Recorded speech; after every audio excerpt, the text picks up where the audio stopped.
तो पीएम मोदी आज छत्तीसगढ़ के जगदलपुर दौरे पर हैं। दौरे की शुरुआत प्रधानमंत्री मोदी ने बस्तर में दंतेश्वरी देवी के मंदिर में पूजा करके की और फिर जनसभा को संबोधित भी किया।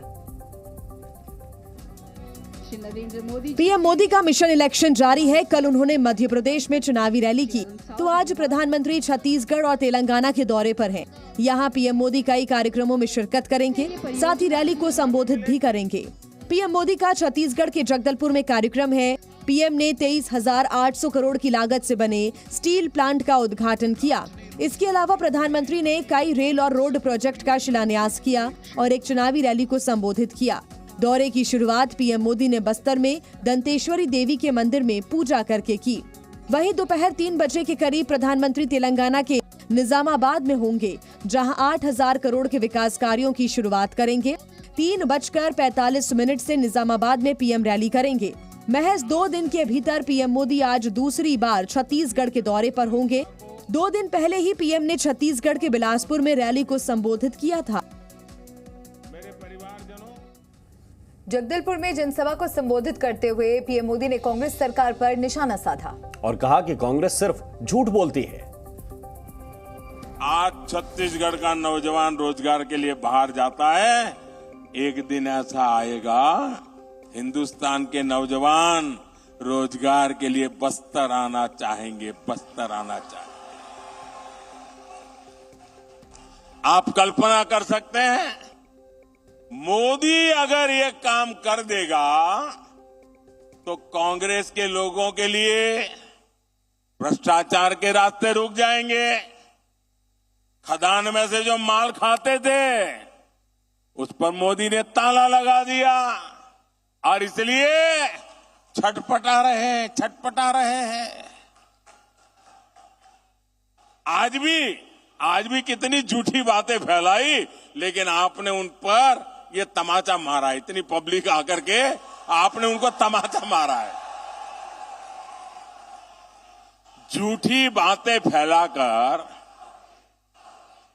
इनका इरादा समझिए। बस्तर के मेरे नौजवानों, इनका इरादा समझिए। ये झूठी बातें फैलाकर ये स्टील प्लांट को भी हड़पना चाहते हैं। जगदलपुर में पीएम मोदी ने कहा कि आज यहां बहुत बड़े और देश के आधुनिकतम स्टील कारखाने का लोकार्पण हुआ है। इतना बड़ा कार्यक्रम था, लेकिन छत्तीसगढ़ के एक भी मंत्री, मुख्यमंत्री, उप मुख्यमंत्री नहीं आए। इनके न आने के पीछे 2 कारण हैं। एक तो उन्हें अपनी सरकार जाने की इतनी चिंता है कि उनके पास यहाँ आने का समय नहीं है, सरकार बचाने में लगे हैं, और दूसरा उन्हें पता है कि कोई आकंठ भ्रष्टाचारी मोदी से आंख नहीं मिला सकता। इतना बड़ा कार्यक्रम अभी सरकार का था, छत्तीसगढ़ सरकार का एक भी मंत्री भी नहीं आया। ये आपका अगर भला चाहते हैं तो वहां आकर के बैठना चाहिए कि नहीं बैठना चाहिए? नहीं आते हैं।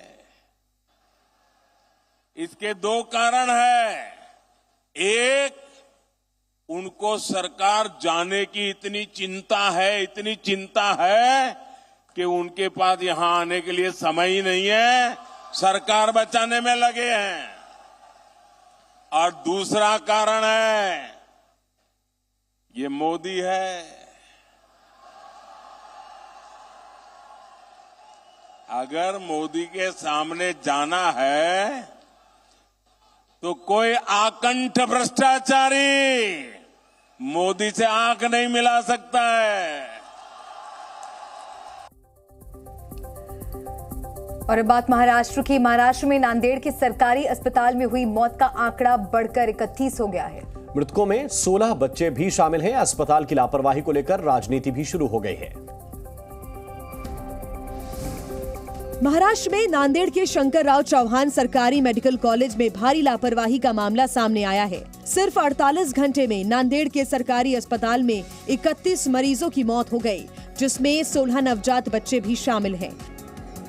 अस्पताल ने मरीजों की बीमारी के बारे में जानकारी दी। ये भी दावा किया कि अस्पताल में नांदेड़ और बाहरी इलाकों से काफी मरीज आए थे।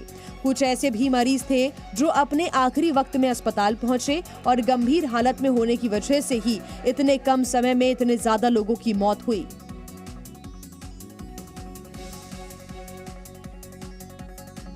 वहीं राज्य में अस्पताल की लापरवाही को लेकर सियासत भी शुरू हो गई है। कांग्रेस नेता राहुल गांधी ने ट्वीट करके घटना पर दुख जताया और महाराष्ट्र की शिवसेना बीजेपी सरकार को भी टारगेट किया।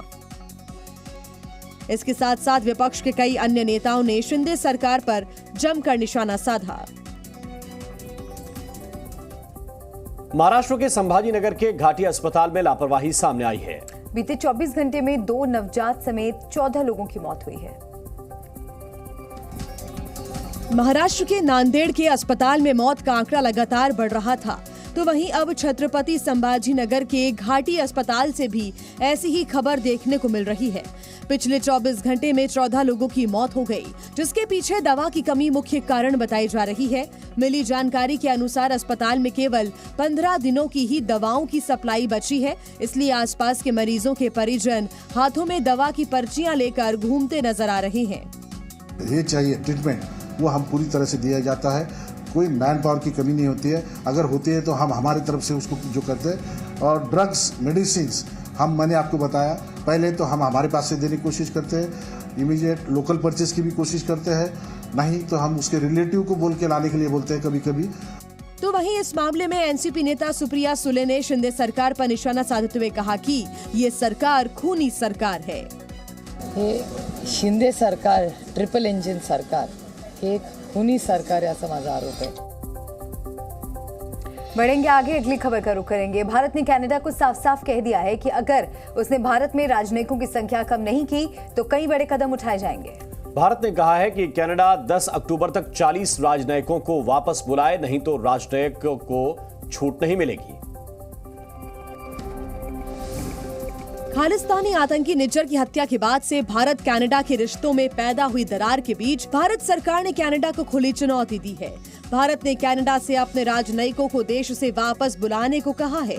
भारत सरकार ने कनाडा से कहा है कि 10 अक्टूबर तक अपने 40 राजनयिकों को वापस बुलाए।